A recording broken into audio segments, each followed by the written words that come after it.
কিশোর কি করছ? রোদ পোহাচ্ছি সাইকেল বসে। আর আজকে শিবরাত্রি। তো কিশোর এখানে সাইকেল নিয়ে দাঁড়িয়ে আছে আর মা রোদে বসে আছে, রোদুটা ভালো লাগছে জন্য। আর আমি এখানে রান্না করছি।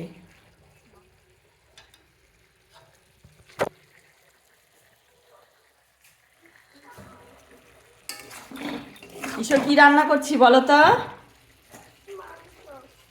হ্যাঁ, মাংস রান্না করছি।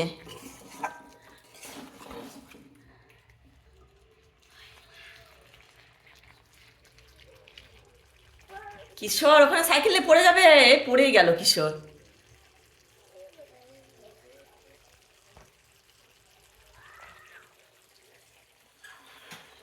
মাংস কষানো চলছে এখন, এখনো কষানো হয়নি।